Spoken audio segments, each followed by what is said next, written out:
Жоқ, мен көп күн бұрын бардым. Азыр қасы күн барғанымда ұмытып қалдым. Бір ай бол элек. Барып эле мени каттаңыздар. Мен чоң казаттын идеясын колдойм. Аягына чейин барам деп. Анан кирип кайрылуу кылдым. Кесиптешиңиз Роза Аманова сизге таарынган жокпу? Айтайын дегеним, ошол чоң казатчылар анын жолдошу депутат Кубанычбек Жумалиевдин мүлктөрүн текшерүүсүн талап кылып чыгышпадыбы? Мындайда эми Роза менин сиңдим болот. Ошо 89-90 жылдары менде сүрөттөр деле бар. Мен жакында Инстаграмга деле койдум. Роза Аманова мындай кичинекей топу кийип алып, колуна комуз кармалып, эжеке деп мен этегим кармап, мен сумкамды көтөрүп, эжеке, мен да сиздей атактуу болоюн деп жүргөн кыз болчу. Эми анан кийин бактысы бар экен, ушундай бир башкача жол менен кетип, мындайча айтканда, биздин чөйрөбүздө жок Роза. Ал байлардын чөйлөрүсүндө да. Эми мага тарынса тарына берсин. Мен чоң казаттын идеясын колдоп атам. Мен эч кимге неме чыккан жок. Мен элимдин келечеги, мен кичинекей балдарым, неберелерим келаткан Кыргыздын келечеги үчүн чыгып атам.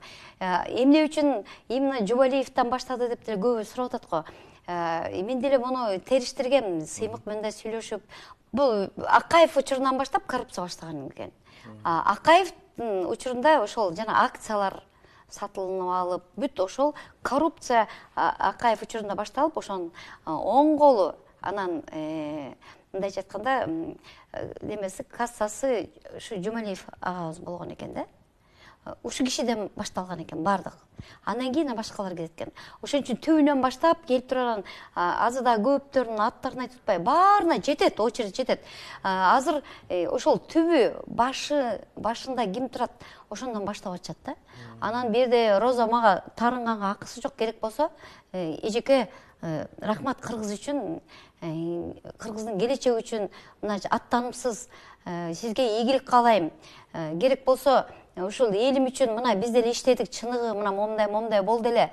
Биз момча миллион деген момча акчаны ушул береличи деп ушулар биринчи керек болсо ушунча байлыгым титиреп отуруп албай, элге азыр берип биринчи кадамды жасап салса, калган байлар кой мен да берейин, мен да деп ушинтип айтып атпайбы, отургузганда пайда жок. Булар өздөрү 30 жылда канча элдин акчасын жедиңер, ошонун бир канча бир процентин өкмөткө төгүшүңөр керек.